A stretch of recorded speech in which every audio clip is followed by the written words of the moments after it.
Welcome everybody, Miles Kessler here, and I'm happy to be once again hosting Diane Musho Hamilton for Hi everybody.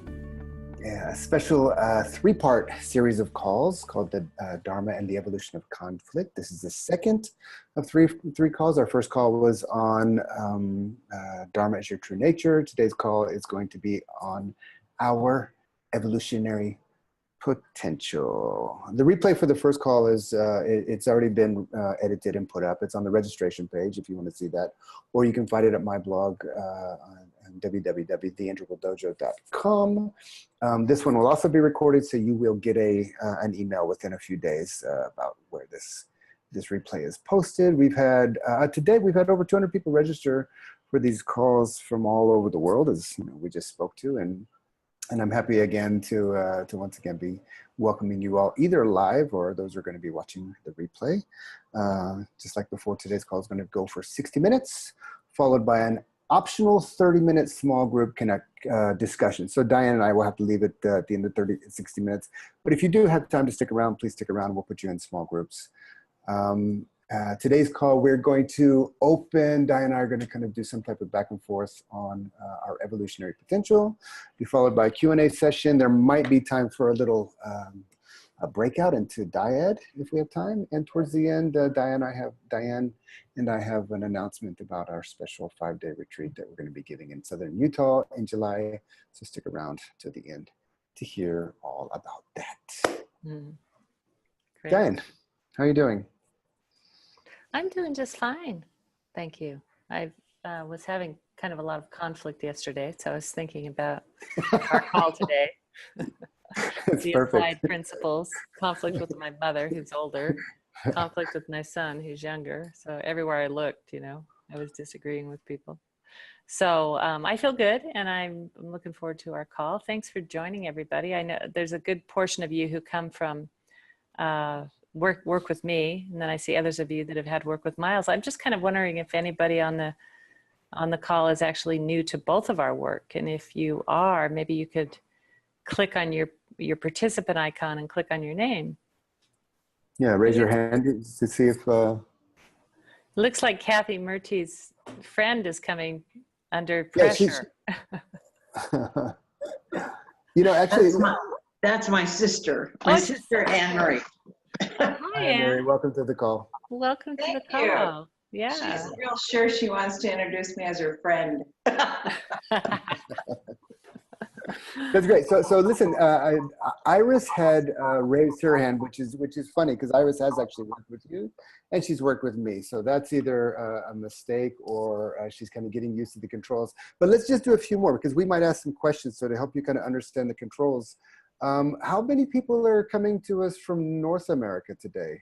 If you can just go to your kind of participants button and click, just raise your hand. So far I see 3, 4, 5. Oh, that's good.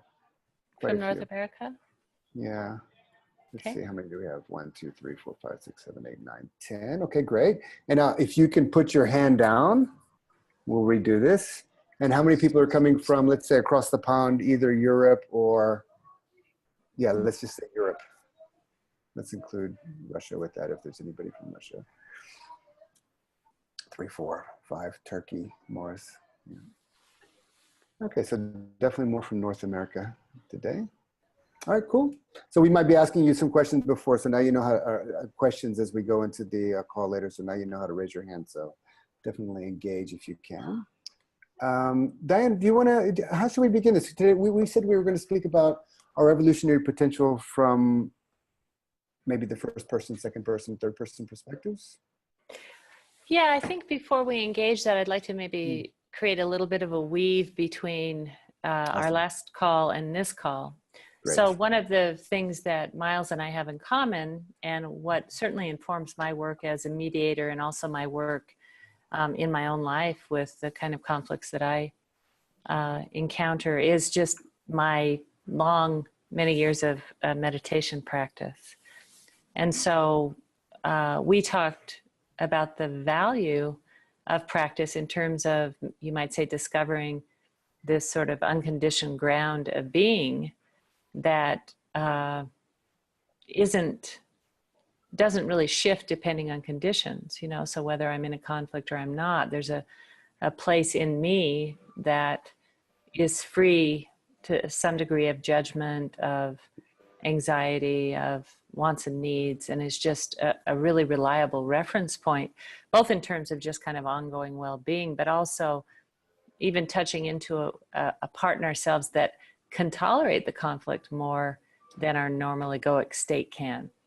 And so I wanted to kind of weave a little bit to that because it was the basis of our call last time. So I'd be interested to know, Miles, what you remember from the call or what's alive for you in this moment related to kind of our true nature and how our true nature affects our relationship to conflict. And then maybe we'll go talking about the evolution of our skill set or our way of relating to conflict.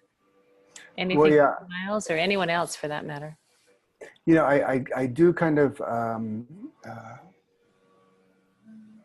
don't recall exactly what we spoke about, but for sure, like speaking about evolution and even conflict, there's certain requirements that, you know, these are kind of hallmarks of an evolutionary perspective. One is as you always say, you know, the capacity to take multiple perspectives, which is a developmental privilege. And in a way, when we take more and more perspectives, we actually kind of inhabit other people's perspective, their being, their view of the world. And somehow we become we understand, you know, multiple personality, multiple points of view. And that's interesting because the Dharma is actually, you know, to really kind of, you know, as you evolve, or as you, I shouldn't say evolve, as you progress in the Dharma, you actually you go from being more personal to more impersonal. And it's something about that impersonality that is one of the kind of the fruit of mature Dharma practice is almost a requirement for us to be able to take multiple perspectives. It's not a complete requirement, but it helps a lot.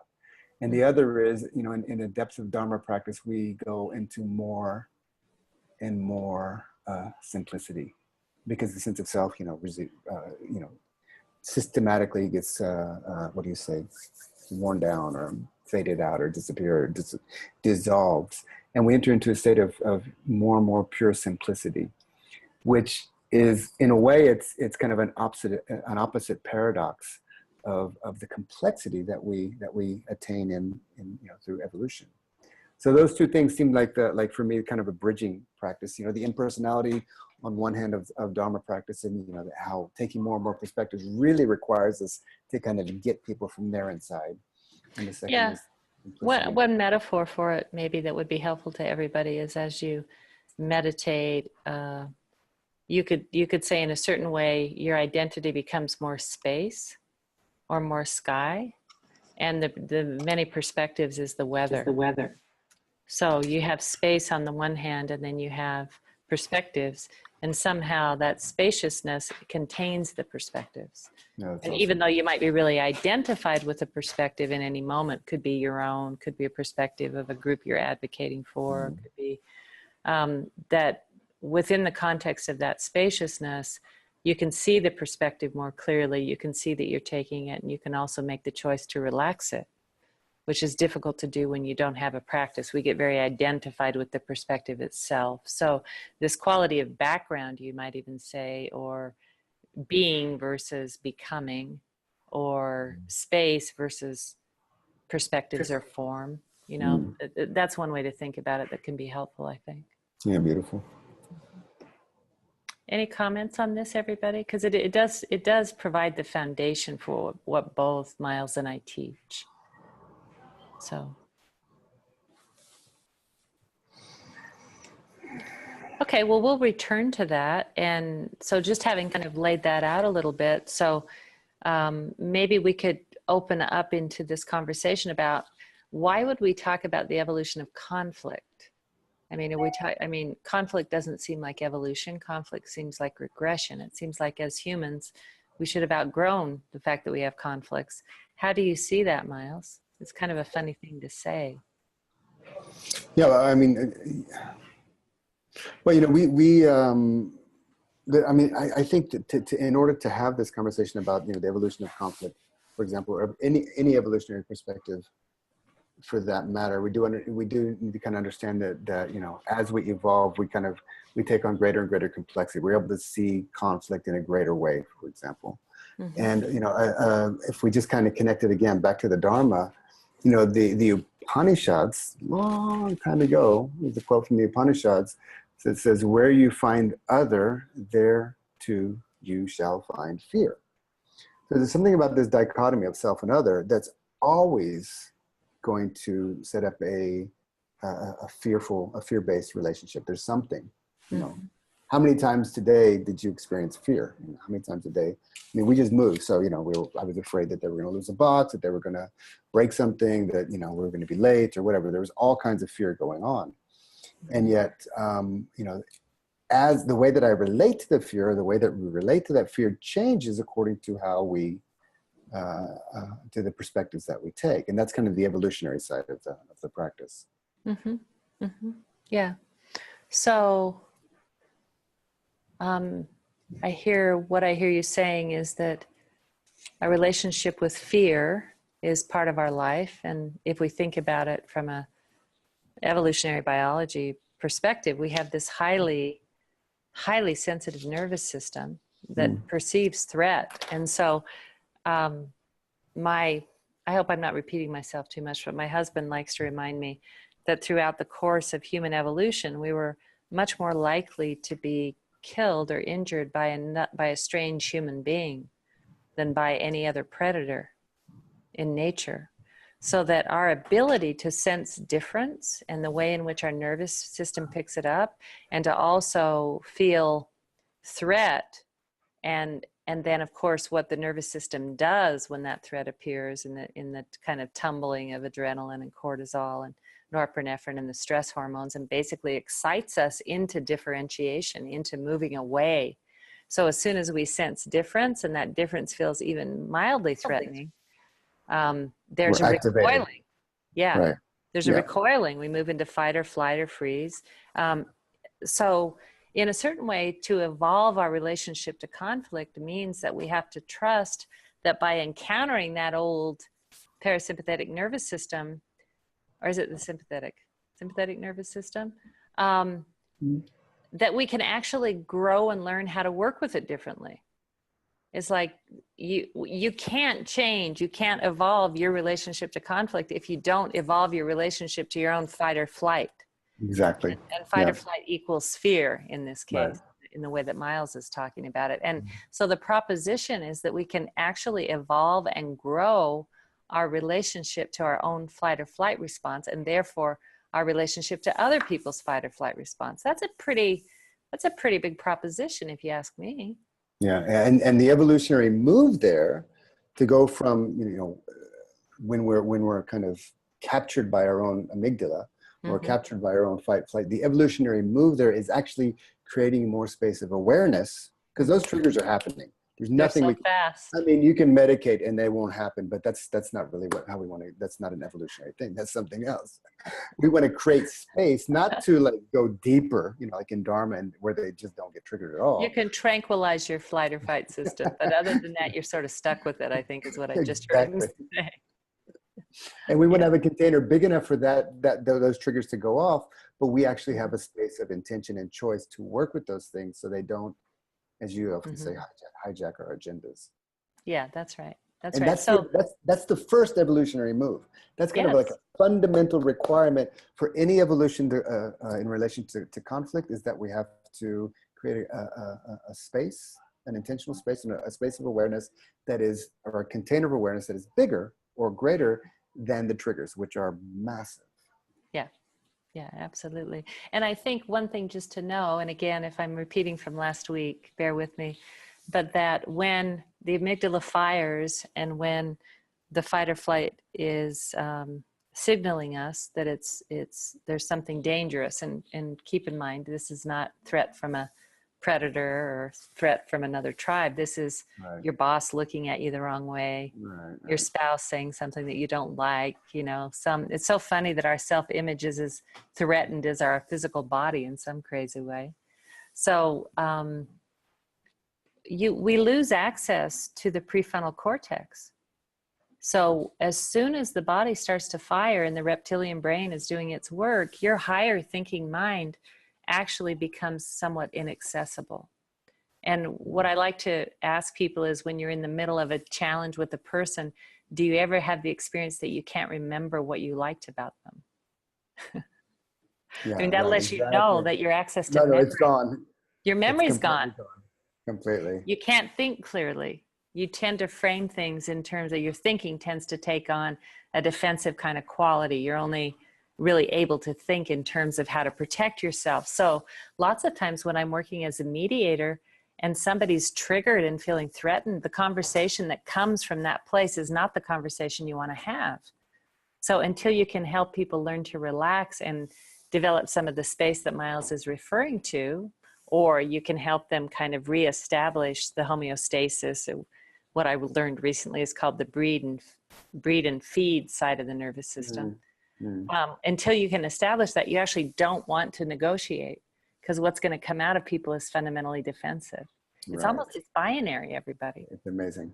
Yeah. Yeah. And we're hardwired to do that very thing. Totally. If we don't bring a certain amount of awareness, capacity to see the process, and this first move I was speaking about, this first evolutionary move, it's an interior move where I kind of disengage from the exterior world enough to kind of work out my own triggers, my own stuff, my own, as somebody here was asking, the cascade of further emotions and freezing, more rigidity, all that stuff gets healed. I mean, the basic fundamental medicine, in a way, like the Buddha said, for healing that is awareness. Then, then the work that we do with that awareness, but it's self-awareness. But it's hard to be aware, because the sensations that you're getting in your body, everybody, for the most part, are highly unpleasant. If you're in the middle of a amygdala hijack, what you're feeling is not a good feeling. So the challenge to be aware is greater, because the sensations are designed for you just to act. They're not designed for you to open up awareness. Yeah, they say, if you want to feel good, you go way over there and you'll feel good. Yeah. Get this person out of here. You want to feel better? Get out of here. Yeah, right. Exactly. So I had an interesting experience. So I've developed a little bit of an enemy down the street, and I've tried not to for him to become an enemy, but he's become one. He lives about 8 houses down, and he gets upset because in the morning when I go by his house in the morning, I don't have my dog on the leash. It's like 6 in the morning, and he has a really strong feeling about this. So he tends to yell at me about my dog. And at first I was just saying to him, take it easy, it's okay. And then I said to him one day really deliberately, can we just be friends? And he's like, no, because of your dog. And so then yesterday he told me I should move back to California, where I came. And it was so funny. And he was just so mad because I'm just not doing what he wants me to. And he was just so mad. He's like, you should just move back to California. And he came right up to me and was right across from me. And it was so funny because he was being so hostile, but I had this experience that I could see his face, and I could see how he'd combed his hair in the morning, like he'd been in the shower. And I could see his coffee, how he was holding his coffee. And there was just this moment where he was attacking me, but the quality of my awareness was actually beyond being attacked.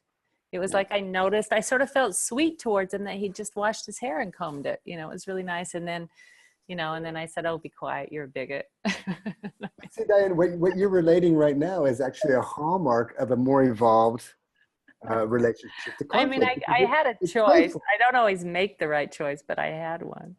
But it's playful. It's playful, and everything that you said right now was energetically a yes towards that interaction. I decided I am going to start putting my dog on a leash because I'm making him miserable. And it doesn't matter that much to me, and it doesn't matter that much to my dog. I'm just lazy. I'm going to meditate around the corner, and it's early, so I don't put my dog on a leash, and he's going crazy over this. So I'm going to yield and put my dog on a leash. But see, it just shows that we can't walk out the door in the morning without getting into conflict. Well, maybe I can't. You guys probably do. No, you can't for sure. But anyway, the point is that this practice of being aware in the throes of being triggered is actually something we can get interested in and cultivate and really pay attention to. But it's not easy because the sensations are unpleasant. Right. And everything about that sensation says, away, Away.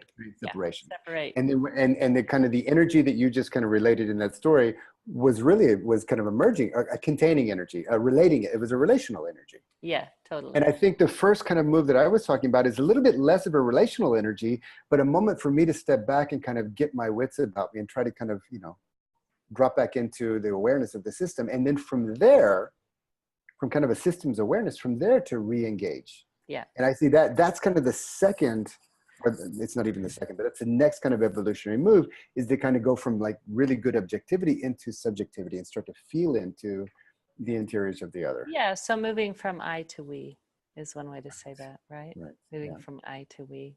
You want to say something about that? About moving from I to we?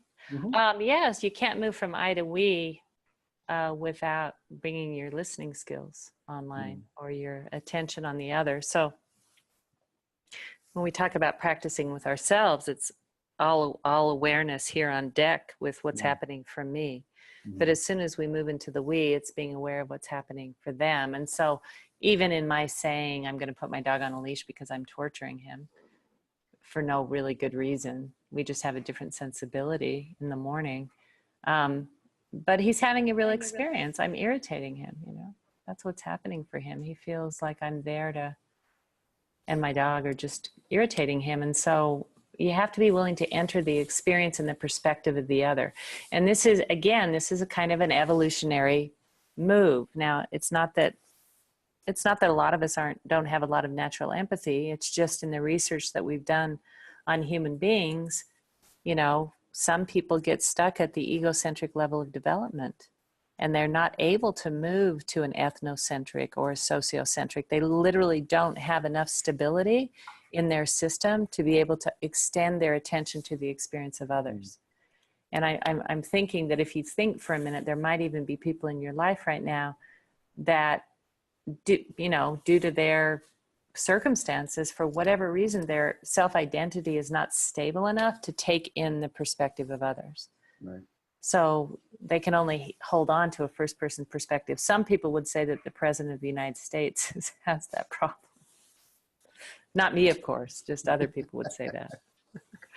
So it's a developmental thing to be able to take a first-person perspective, the perspective of the other. In my work as a mediator, some people can take their own perspective. Some people can take their own and the perspective of the other. Some people can take their own, the perspective of the other, and a third-person perspective of the court or the law, and some people can't. Cannot, yeah. And that was a very big breakthrough in my work, to realize that I was imagining everybody could take perspectives. And then I discovered that from a developmental point of view, it's not true. And there's either those perspectives haven't been developed, or there's reasons they can't take those perspectives. Yeah, like they're under stress. Traumatized there. Or Yeah, they're right. traumatized. And also in conflict, the stakes are so much more higher. Yes, exactly. That it's regression is so much easier. Yeah. And we tend to move from multiple perspectives down to one when we're under threat. Think again for a minute about when you feel threatened. All of a sudden, your ability to see things from multiple points of view collapses, and you can only see it from one, unless you can kind of start to relax, and then you can pick up another point of view. So to move to the second person means that you've got to be able to surrender to some degree your own point of view and really tune into the point of view of the other. And for some people, that literally is too confusing. Right. Like, I can't do it. I just have to hold on to my own point of view. It will confuse me way too much and create too much anxiety in my system. I mean, that's why it's also nice to have that Dharma access, because at least that's, meditation helps a ton. Yeah. Helps a ton with that. It's a refuge in a way. Yeah. To kind of reorient and then re-engage. Yeah. And so what happens, if we use the word evolution, we could also substitute the word development. How do we develop more capacity in relationship? Mm-hmm. We could also maybe use the word learn. Learn is by its nature an evolutionary process. How do we learn how to be in relationship more fully with others? I mean, that's a question that a lot of us have spent a lot of time dealing with. And what I'm very confident of is we can grow our relationship skills, and we can have a very, very different experience, but it does require us to work on ourselves. And the thing about, how can we learn to have better relationships is it's important that we have that intention, but if we have any agenda there, it's really going to kind of if you have an agenda for others. Exactly. If you have an agenda for others, it's going to be, can put a wobble in it. And that's where the impersonality is really super important. Because in a way, when I turn to my interiors, I kind of, at a certain point, I'll wake up to the fact that I'm a system within myself. Yeah. That I'm kind of a living system that, I affect as much as I'm affected by the environment around me.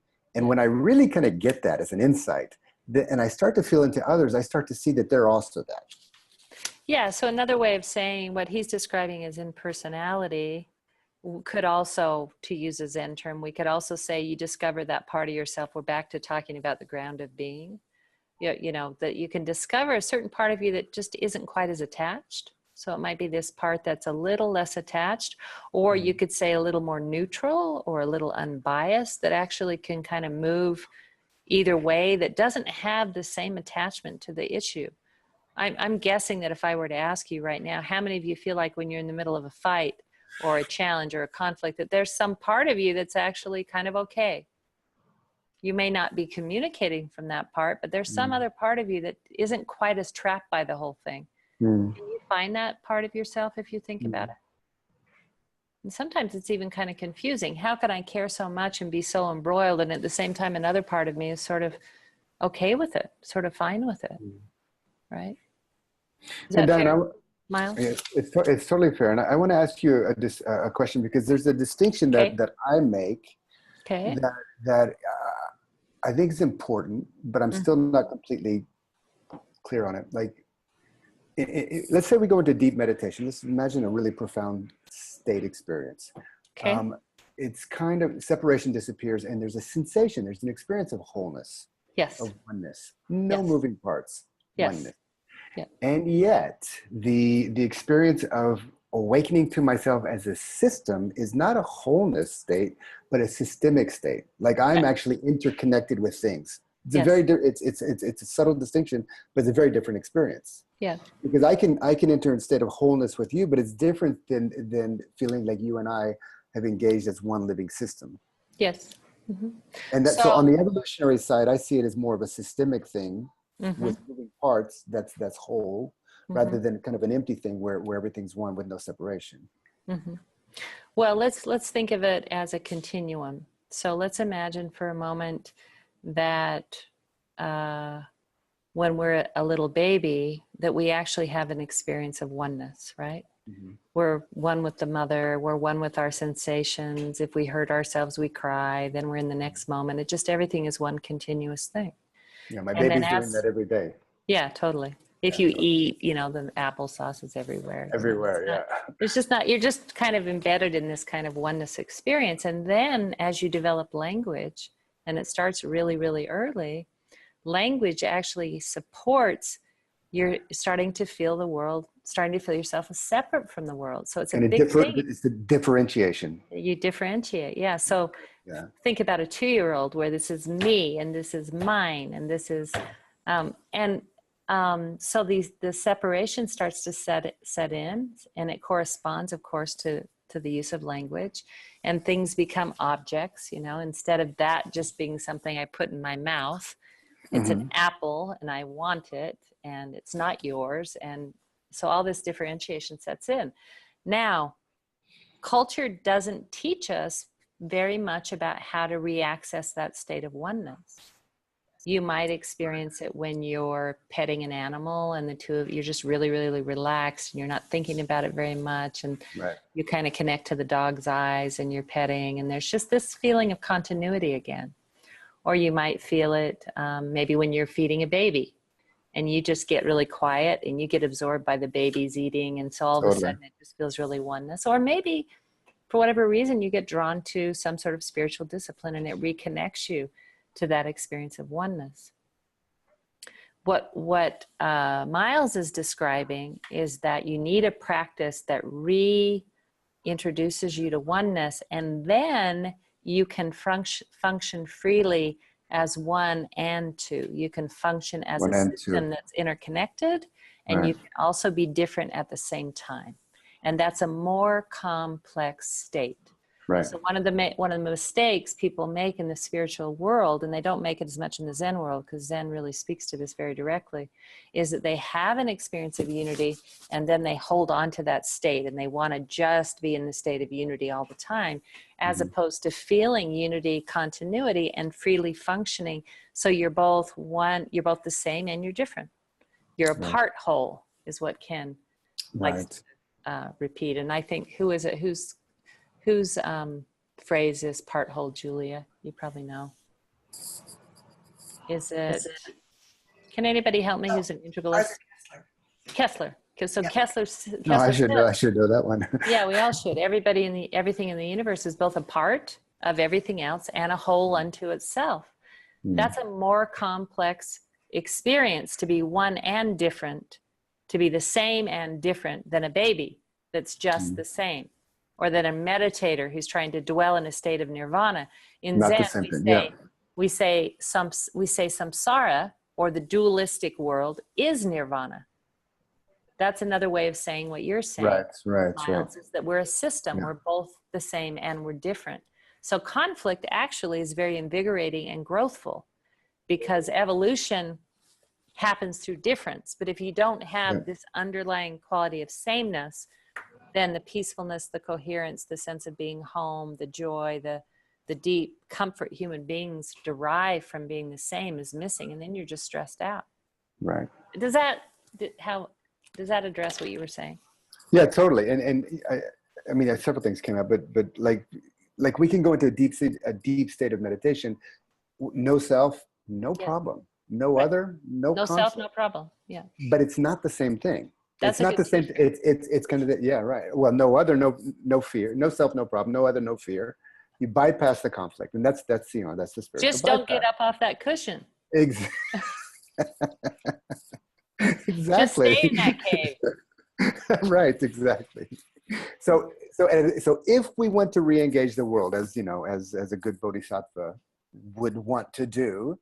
A bodhisattva is somebody who serves the world. Yeah, exactly right. So as we bring our Dharma into service in the world, it means we're going to kind of re-engage boundaries. So what is conflict, everybody? Conflict is an extreme difference. You're on the different side of the street, not the sameness side of the street.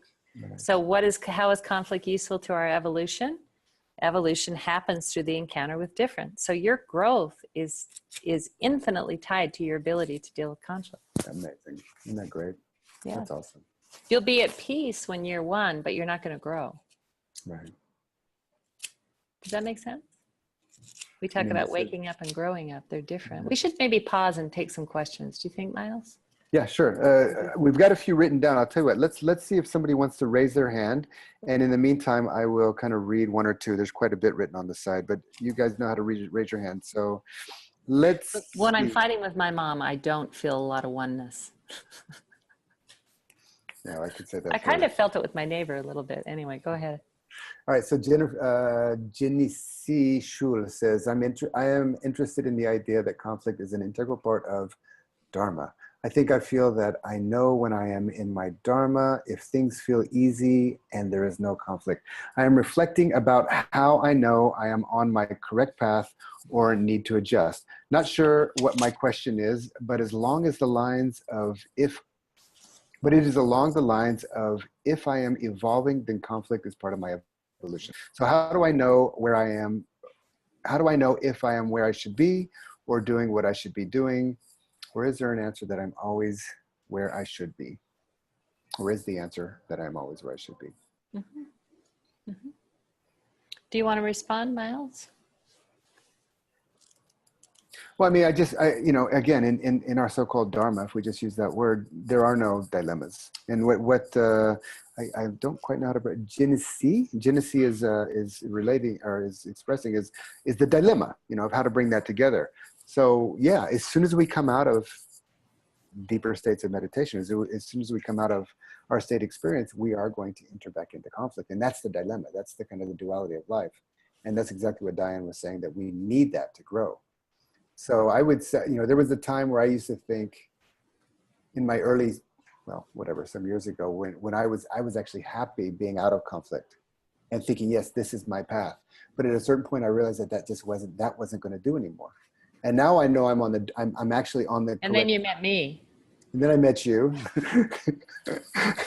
and I realized no, but what orients me now is actually that conflict. The conflict is actually what I turn into, like turning into a river. That's the direction I feel like things are required of me. Is it okay if I ask you a question, Janice? Can you unmute yourself for a minute? I'll try to find her to open her mic. Janice. Yeah. Okay, Janice, your mic's open. Hi. So I would say, in addition to what Miles just said, I think that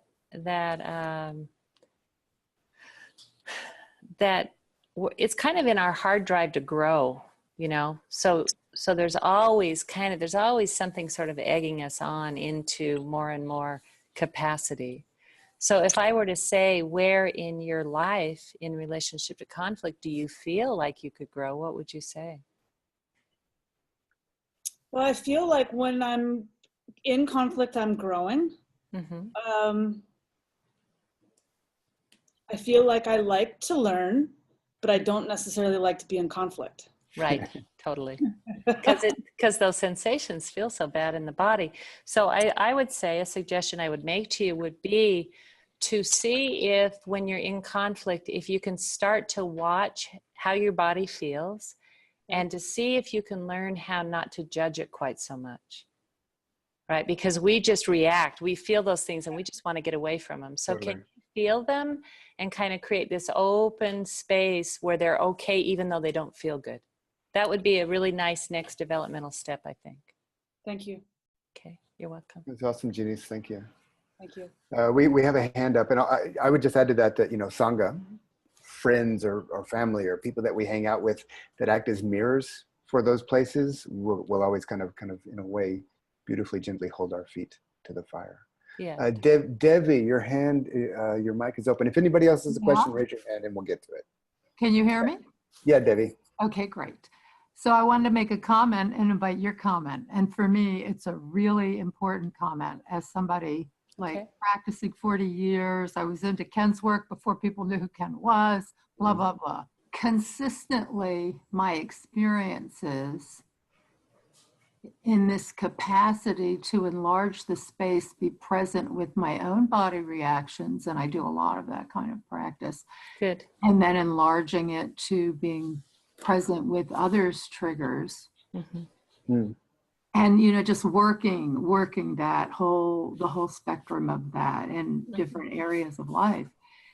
My experience is that the return, as we sometimes called it, and kind of how you guys described it, to this place of connection and oneness is not the same place. And of course, I don't mean physical place. Mm-hmm. Not the same place or space as that undifferentiated infantile oneness. Totally. It is and I'm evolving my own, as a writer, I'm evolving my own language and teacher, for this. Mm-hmm. It is a post-linguistic, post-conceptual, it's an evolved state of that, because I'm not letting go of, I momentarily might appear to be letting go of the differentiation, the language, the describing, the assessing, the thinking conventional mind, the education, blah, blah, the language, blah, blah, all that. But I also have simultaneous access to that, and/or know, I can just kind of turn and pick a piece of that up if I want it. So it's in my experience, it's a very different space. Totally.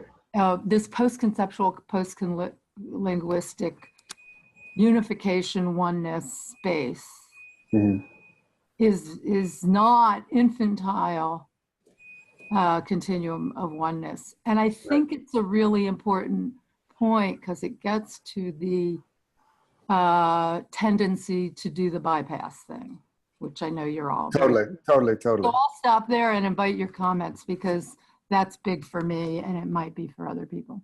Can I just say one or two things, Yeah, Diane, and then I'll pass it to you? Yeah, sure. So I would add that it's also highly intelligent.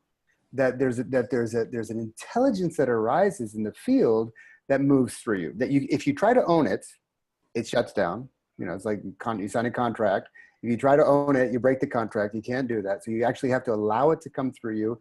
And this is the distinction I was making between simplicity, this profound Dharma that's utterly simple. You were saying infantile or whatever. Undifferentiated. Undifferentiated infantile, right, exactly. Right.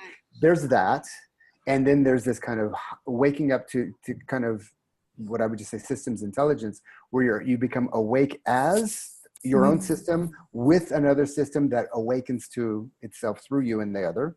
And then that system has its own intelligence. So the language you were using as I'm waking up to my own system is basically, it sounds like it's kind of the same thing. I'm using a little bit different language, but now I'm getting what you were saying. Well, my own system means that I get my interiors and how it relates to the exteriors. And then I get the other person's interiors and how they're relating to the exteriors.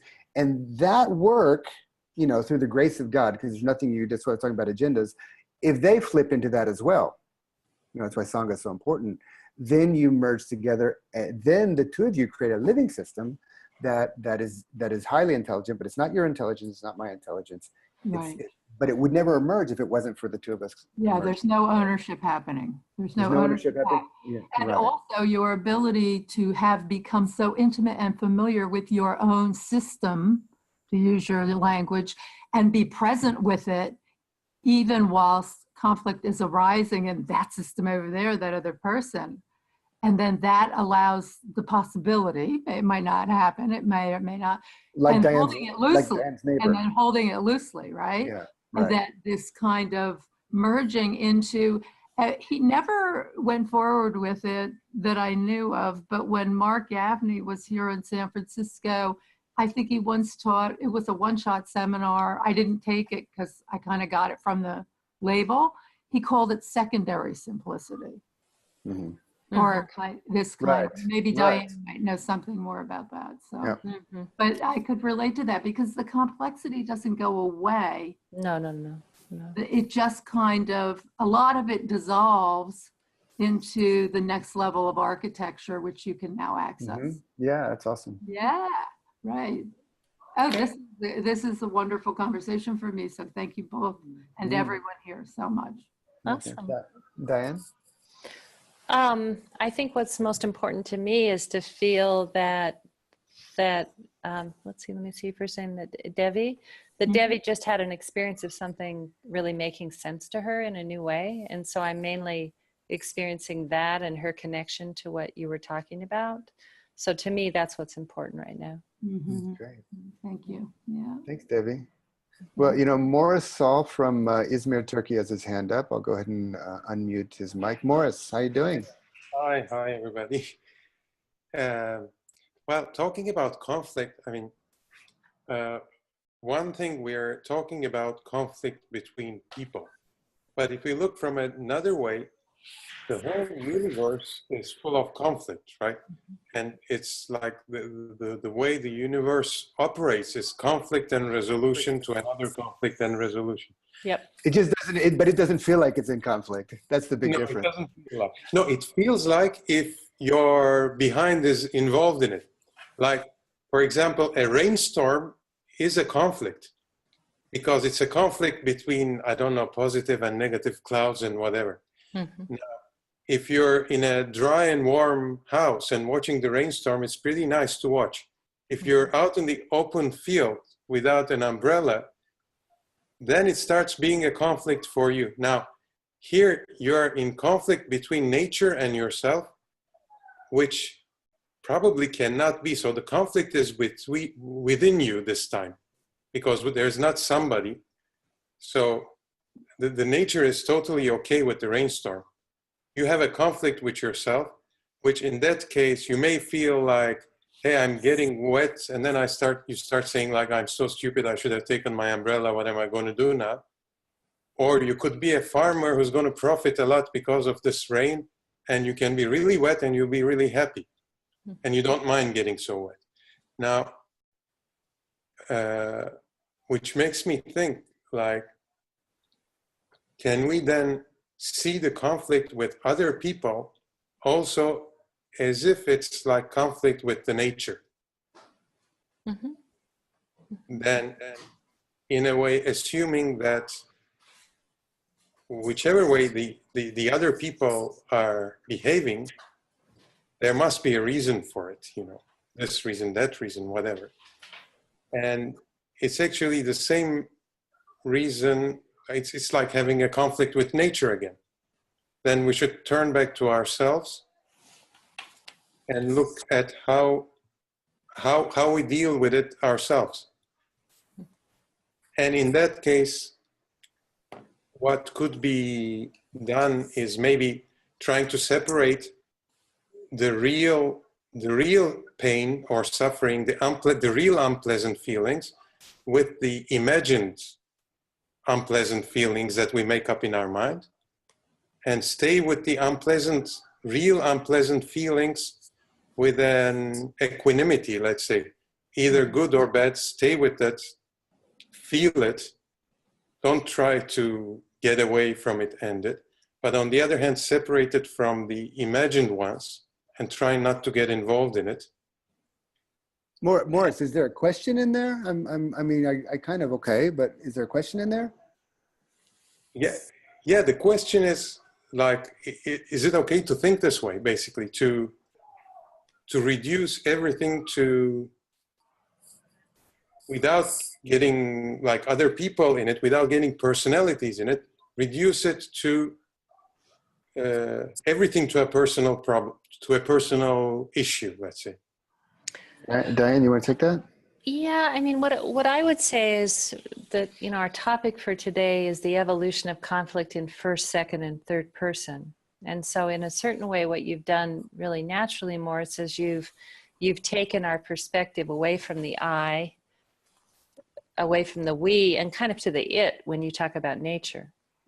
And you're saying that one way to deal with conflict is to simply change our relationship to it on the inside. And I think that that's really powerful. However, I think that when we look at conflict from a third person perspective, and nature is, as you point out, in the universe itself, it's dynamic forces and energy acting on itself. And so there's no identity in it. There's, you know, a rainstorm, you know, there's a saying in Zen, the cloud has no mind to cast its shadow. The lake has no mind to receive its image, right? So it's, there's no identity, there's no preference, right? But if we look at, say, the conflict in the world from a third person perspective, we can see that for me to simply deal with my feelings about what's happening in Syria is not the best I can do. I can deal with my own feelings, but I also probably want to support a certain kind of capacity within human beings to resolve our conflicts in ways that are far less injurious.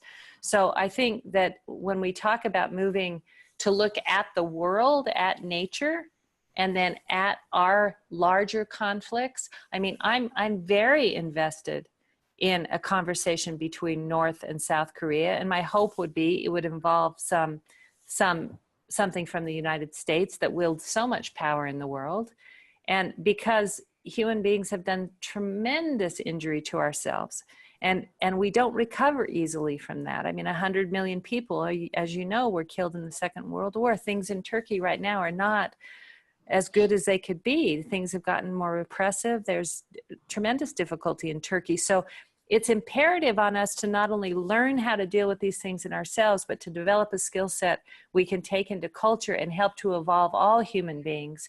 One part of that is to see conflict as nature and lower our anxiety. And another part of that is to actually say, you know what, we need to learn how to provide interventions and structures and intermediaries to help humans learn how to do this. And I believe that we are, but in the meantime, there's a tremendous amount of loss and destruction that comes from our lack of capacity.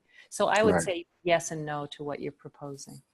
Yeah. And the more we evolve, the interventions in those things will actually be more Change. systemic. It will change, exactly. Yeah, I mean, if we read this week just about the Palestinians in Gaza, I mean, I read an article yesterday, and basically it said for a young Palestinian living in Gaza, life and death are the same thing.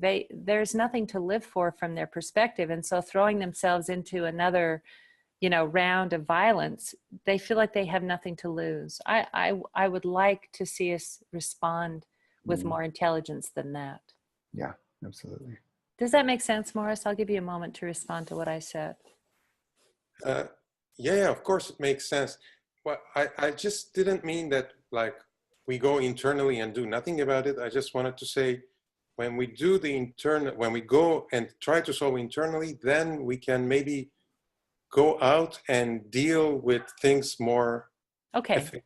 That's okay, fantastic. Then we're basically on the same page, because I think the premise that we have to evolve our own first person relationship is where it begins.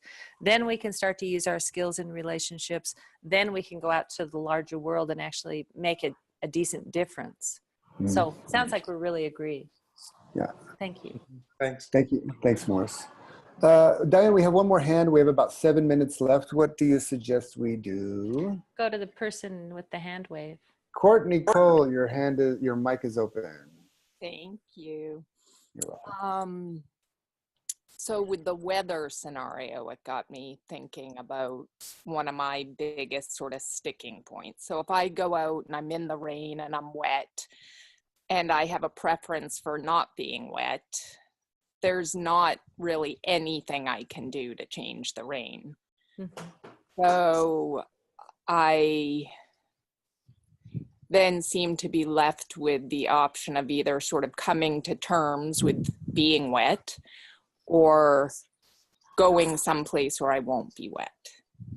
I can take personal responsibility for myself there because I can't change the rain. But one of my biggest sticking points, whether it's with like an AT&T customer service rep that is treating me in a way that seems to be coming from like this place of power that just drives me crazy, and me feeling like I have a responsibility to change this person's way of relating with the customer, to